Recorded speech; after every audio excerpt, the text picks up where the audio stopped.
Pounding rain and fierce winds creating an apocalyptic scene throughout parts of mid-Michigan. And today, emergency crews and community members are left to assess and clean up the damage. That severe weather is, of course, our top story at noon. You can see we are still having some issues from our own power outage here. But I'm Megan Vaselli, and thank you for joining us. I'm joined by meteorologist Kendall Wilson. Kendall, what exactly happened last night? I know we can't do much right now without the graphics, but what happened and where are we at today? Break it down for us. So this obviously was a very active scene, not only across mid-Michigan, but across the greater portion of the Midwest. We had multiple storm reports coming in, not only from mid-Michigan, but also areas off to our west, reporting some large hail and tornadic activity. Now, one of the areas of debris that we were tracking across mid-Michigan actually went just to the southwestern corner of Lansing. You can see that storm report coming in right around 11:36 of a semi being overturned in Millet Highway near South Canal Road and South Kreitz Road. Also from that same area, we have this picture coming into Nancy showing one of those power lines almost just completely snapped like a twig because of the strong winds that we had in the area. Another picture coming into us from Ryan over in the same location, showing some roof damage also. Again, this was not just the case here in Lansing, but this was widespread across mid-Michigan. And similar to yesterday, we have dry and sunny conditions right now. We're keeping an eye on an area of activity to our west that will also be increasing the chance for maybe a couple of strong to maybe a few isolated severe storms across the area overnight tonight. We'll have more details on this next system coming up in your full forecast in just a few minutes here. Megan, back to you. All right, Kendall, thank you for that. Now, Taryn Simmons has been out surveying the damage all morning after the storm knocked down trees, power lines, littered debris across the roads, and of course, created quite a bit of damage. She joins us live in Lansing's Groesbeck neighborhood. Taryn, how's it looking over there today?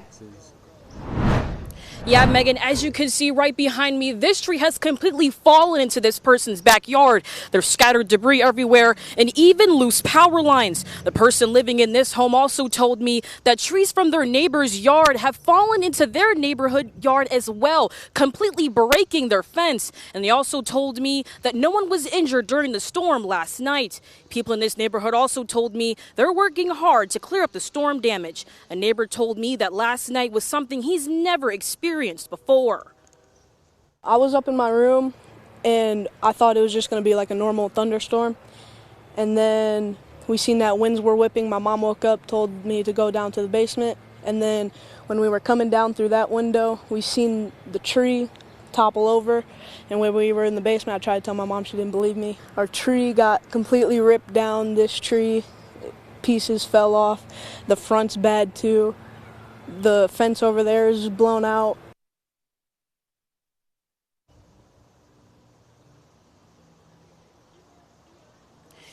He also says that his house doesn't have power and says that most of his neighbors have also lost power as well.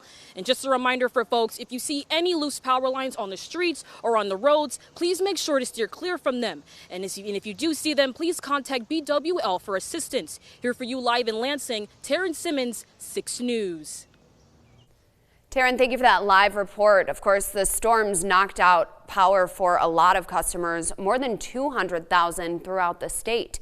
The Lansing Board of Water and Light gave an update today on where it's at with restoration efforts. BWL says as of right now, 25% of its customers are still without power. That's around 18,000 homes and businesses.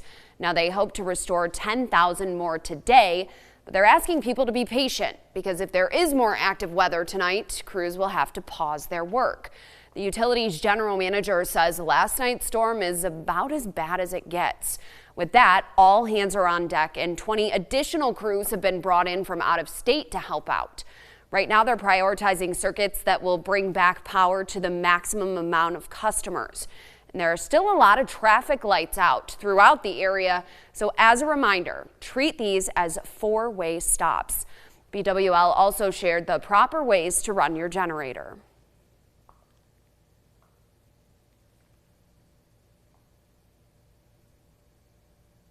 Number one, generators can never ever be run indoors. That is a life safety hazardous thing. We have seen fatalities from that in the past. Your generators need to be out of your home. They need to be at least 20 to 25 feet away from any door, window, or intake. Officials say they're not aware of any injuries in the BWL coverage area and will continue to work throughout the day. And Consumers Energy reports more than 180,000 customers without power across the state. You're looking at the latest map right now. You can see outages stretch from the lakeshore over to Stockbridge. Consumers plans to hold a press conference around 1 this afternoon to pass along the latest on its restoration efforts. And the line of storms we saw here in mid-Michigan hit West Michigan first, leaving a path of destruction. It took down trees and power lines, and early reports show a tornado may have touched down near the town of Martin. Kalamazoo and Portage also saw some pretty widespread damage, with many people there having to power up their generators. From Storm 6, this is Weather First, sponsored by Auto Owners Insurance. Simple human sense. Last night was a very active weather scene across all of mid-Michigan. We had multiple severe thunderstorm warnings and multiple tornado warnings issued across mid-Michigan. We were tracking several areas of rotation throughout the night. National Weather Service currently getting together with their employees. They will be conducting surveys within the next few days, so we will have some confirmations, no doubt, of some tornadic activity across the state of Michigan to tell you about over the weekend and into early next week. A look at current power outages just here in mid-Michigan. Currently just sitting below 81,000 individuals without power. Certainly no surprise given the signatures that we were seeing on radar last night and the strong winds that we had across the area as well. This picture coming to us from Jack over on Millet Highway shows one of the semi trucks, it looks like, actually completely overturned in the parking lot here. We also had some widespread tree damage across the area as well. Unfortunately, this preschool over in East Lansing showing a partial roof collapse due to a tree just completely falling on the building over there. Okemos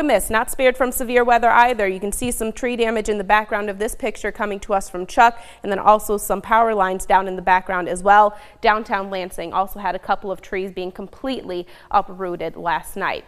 Again, satellite and radar shows quiet conditions across the area this afternoon. We have a lot of sunshine still in place, but it's going to be a very similar situation compared to yesterday. We're dry right now, but we're keeping an eye on this area of low pressure and its associated cold front to our west.